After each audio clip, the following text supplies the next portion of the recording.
ഇതെന്താണ് ഇവിടെ നടക്കുന്നേ? Hi guys. എക്സാമോ? എന്ത് എക്സാം? ബുക്കെന്ന് പറഞ്ഞിട്ട് എക്സാം എന്ന് പറഞ്ഞിട്ട് എന്താ കാര്യം? നീ പഠിക്കണ്ടേ? അടിപിടി കടിപിടി കടിപിടി അടിപിടി അടിമുടി എരിപൊരി അതിലൊരു ചിരിവഴി കളിയുടെ ചിരിയുടെ മൊഴിയുടെ കലവില വേണം. നിങ്ങൾക്കറിയോ എവിടുന്ന എക്സാം തുടങ്ങിയത്? ഇത് ഇതുവരെയായിട്ടും അറിയത്തില്ലേ? എക്സാം എന്ന് പറഞ്ഞ കൺസെപ്റ്റ് നമ്മൾ ആദ്യമായിട്ട് സ്റ്റാർട്ട് ചെയ്ത് എപ്പോഴാന്ന് അറിയാമോ? 4ാമത്തെ നൂറ്റാണ്ടിൽ സ്റ്റാർട്ട് ചെയ്ത. അത് എവിടെയാന്ന് അറിയാമോ? നമ്മളുടെ തൊട്ട് അതിർത്തി ഷെയർ ചെയ്യുന്ന കൺട്രിയില്. ഏത് കൺട്രി ആയിരിക്കും? പാകിസ്ഥാൻ. പാകിസ്ഥാനിലുള്ളവർക്കൊന്നും അത്ര ബുദ്ധിയില്ലായിരുന്നു. മണ്ടന്മാരാണല്ലേ. ചൈന. ചൈനയിലാണ് സ്റ്റാർട്ട് ചെയ്തത്. 6 മാസം വരെ കാര്യമുള്ളൂ.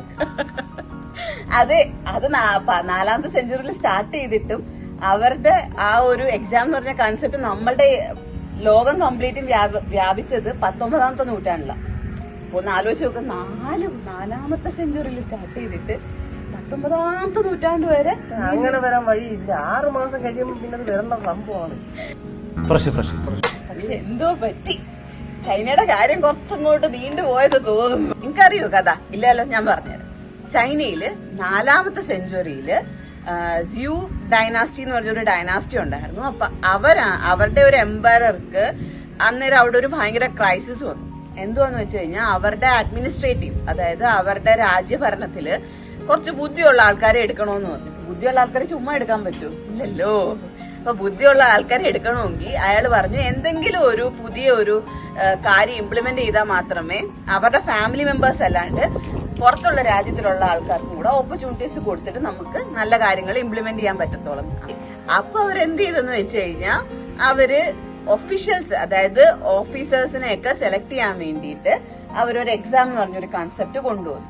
അതിൽ അവരുടെ നോളജ്, എങ്ങനെയാണ് ഒരു കാര്യത്തിനെ സോൾവ് ചെയ്യുന്നത്, എങ്ങനെ യുദ്ധം വന്നു കഴിഞ്ഞാൽ എങ്ങനെ അവര് പ്രൊട്ടക്ട് ചെയ്യാം എന്നൊക്കെയുള്ള രീതിയിൽ ആൾക്കാരുടെ ബുദ്ധി ടെസ്റ്റ് ചെയ്തിട്ട് അവരുടെ ഇതിനകത്തോട്ട് എടുത്ത് അവരുടെ എംപയർ, അവരുടെ ആ ഒരു ഡൈനാസ്റ്റി സുരക്ഷിതമാക്കാൻ വേണ്ടിയായിരുന്നു അവർ ഈ ഒരു കൺസെപ്റ്റ് കൊണ്ടുവന്നത്. പിന്നെന്ത് ചെയ്തെന്ന് വെച്ച് കഴിഞ്ഞാൽ 19ാമത്തെ നൂറ്റാണ്ടിൽ എത്തിയപ്പോഴത്തേന് അല്ല, ഞാൻ ചോദിക്കട്ടെ, ഈ എക്സാം കണ്ടുപിടിച്ച അവര് എക്സാം എഴുതിയിട്ടുണ്ട്? എബറൊന്നും എഴുതിയിട്ടില്ല. അവരുടെ രാജ്യത്തോട്ട് വേണ്ടി ആൾക്കാർ ചിലപ്പോ എഴുതിയിട്ടുണ്ടായിരിക്കാം. 4ാമത്തെ നൂറ്റാണ്ടല്ലേ, ആർക്കറിയാം, നമ്മളില്ലായിരുന്നല്ലോ.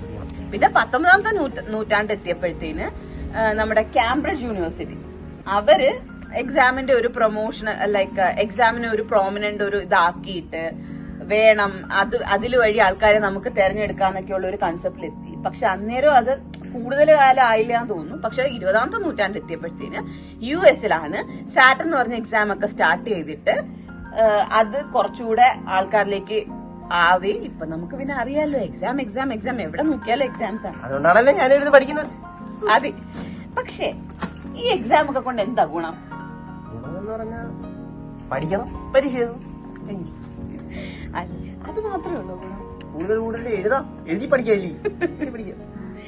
പണ്ടൊക്കെ എന്ന് പറഞ്ഞു കഴിഞ്ഞാൽ എക്സാംസ് ഒക്കെ എഴുതി ഇപ്പൊ പാസ്സായി കഴിഞ്ഞു. നമ്മളുടെ അച്ഛന്മാരുടെ ഒക്കെ ടൈമില് അവരൊക്കെ പറഞ്ഞിട്ടില്ലേ, 10 പാസ്സായി കഴിഞ്ഞാൽ തന്നെ അവർക്ക് എന്താ പറയാ സ്കൂളില് ജോലി കിട്ടും, അല്ലെങ്കിൽ ബാങ്കിലോ എവിടെ വേണമെങ്കിലും കയറായിരുന്നു. പക്ഷെ ഇപ്പോഴെന്ന് പറഞ്ഞാൽ 10 ഗുസ്തി എന്നാ പറയുന്നതല്ലേ. ഞങ്ങളൊക്കെ പഠിച്ചോണ്ടിരുന്നപ്പോഴും 10ലൊക്കെ പാസ്സാവുന്നത് കുറച്ചു പേരേ ഉള്ളായിരുന്നു. പക്ഷെ ഇപ്പൊ വേറെ എന്തൊക്കെയല്ലേ, മൊത്തത്തിൽ മാറിയിരിക്കുന്നു വിദ്യാഭ്യാസം. ഇപ്പം ലൈക്ക് എന്താ പറയാ, ഒരു യാന്ത്രിക മനുഷ്യരെ പോലെയാണ് ആൾക്കാര് പഠിക്കുക. പിന്നെ എന്തെങ്കിലും ഒക്കെ ലൈക്ക് ടീച്ചേഴ്സ് എന്ത് പഠിപ്പിക്കുന്നു അത് പഠിക്കുക, പോയി അത് ഇംപ്ലിമെന്റ് ചെയ്യുക. ഇംപ്ലിമെന്റേഷൻ ഒന്നും ഇല്ല അല്ലേ, പഠിക്കുക, പിന്നെ അതോടെ കളയുക, പിന്നെ അടുത്ത പ്രാവശ്യം വേറെ എന്തെങ്കിലും പഠിക്കുക, പോവുക. പിന്നെ നമ്മള് ജോലിയും ഈ പഠിക്കുന്ന കാര്യങ്ങളെ കുറിച്ച് ഒന്നും അല്ലായിരിക്കും, ഒരു ബന്ധവും ഇല്ല. അപ്പൊ എഡ്യൂക്കേഷൻ സിസ്റ്റം തന്നെ ഒരു ഭയങ്കര ഒരു സംഭവമാണ് ഇപ്പോഴത്തത്. കാരണം നമുക്ക് ആവശ്യമുള്ള കാര്യങ്ങളോ നമുക്ക് എന്താ പറയാ ജോലി കിട്ടേണ്ട കാര്യങ്ങളോ ഒന്നും നമ്മളെ പഠിപ്പിക്കുന്നില്ല. നമ്മൾ പിന്നെ പോയി എവിടെങ്കിലും കോഴ്സ് ചെയ്ത് അല്ലേ, നമ്മൾ കാശ് പിന്നെയും കൊടുത്ത് കോഴ്സ് ചെയ്ത് കഷ്ടപ്പെട്ട് എവിടെങ്കിലും കയറി കഴിഞ്ഞാൽ പിന്നെ അവിടെയും കഷ്ടപ്പാടാം. അപ്പൊ എഡ്യൂക്കേഷൻ സിസ്റ്റം തന്നെ നമുക്ക് നല്ലൊരു രീതിയിൽ നമുക്ക് ആവശ്യമുള്ള രീതിയിൽ ആയി കഴിഞ്ഞായിരുന്നെങ്കിൽ അല്ലേ, നമ്മളെ കുഞ്ഞിലെ തൊട്ടേ ട്രെയിൻ ചെയ്യിപ്പിച്ച് നിങ്ങൾക്ക് എന്താണോ അവിടുന്ന് ആ ഒരു ഇതില് നമ്മളെ പഠിപ്പിച്ചായിരുന്നെങ്കിൽ എനിക്ക് തോന്നുന്നു നമ്മുടെ ഇന്ത്യയിൽ ജോലി കിട്ടും. അതെ, നമ്മളെ ഇന്ത്യ കുറച്ചുകൂടെ പ്രോഗ്രസ് ആയനെ. പക്ഷെ എനിക്കറിയില്ല എന്താന്ന്, നമ്മളുടെ എഡ്യൂക്കേഷൻ സിസ്റ്റം കുറച്ചുകൂടെ മാറ്റണം. അപ്പോ നിങ്ങൾക്ക് എന്താ എഡ്യൂക്കേഷനെ പറ്റി അഭിപ്രായം? ഇപ്പോഴത്തെ എഡ്യൂക്കേഷൻ സിസ്റ്റവും ഇപ്പോഴത്തെ ഈ എക്സാം സിസ്റ്റത്തിനെ പറ്റിയൊക്കെ നിങ്ങളുടെ അഭിപ്രായം എന്താന്ന് ഞങ്ങളോട് പറയണം കേട്ടോ, മറക്കരുത്. ഞങ്ങൾക്ക് എന്താ പറയാ, എനിക്ക് പേഴ്സണലി ഇപ്പോഴത്തെ എഡ്യൂക്കേഷൻ സിസ്റ്റത്തിനോട് ഒട്ടും താല്പര്യമില്ല. കാരണം കുഞ്ഞുങ്ങളെ ഭയങ്കര ഫോഴ്സ്ഫുള്ളി ആണ് പഠിപ്പിക്കുന്നത്. അതേപോലെ എന്താ ഇപ്പൊ എക്സാം എഴുതാൻ വേണ്ടി ഇരിക്കുകയാണ്, ഇനി എന്തൊക്കെ ക്വസ്റ്റ്യൻസ് വരുമെന്നുള്ള ചിന്തയിലാണ് അവ ഇരിക്കുന്നത്. എല്ലാം പഠിക്കണം, അത് പരീക്ഷ എഴുതണം, പഠിക്കണം പരീക്ഷ എഴുതണം. അപ്പൊ നിങ്ങളും ഇനി എക്സാം എഴുതേണ്ടവരായിരിക്കും, പഠിക്കേണ്ടവരായിരിക്കും. എല്ലാവർക്കും ഓൾ ദ ബെസ്റ്റ് എക്സാംസിന് വേണ്ടി. ഇവനും ഓൾ ദ ബെസ്റ്റ് പറഞ്ഞേക്കണേ, പാവത്ത് കൊച്ചിന് വേണ്ടി ഒന്ന് പ്രാർത്ഥിക്കണേ. അപ്പൊ നെക്സ്റ്റ് വീഡിയോ ആയിട്ട് ഞങ്ങൾ വരുന്നത് വരേക്കും നന്ദി, നമസ്കാരം.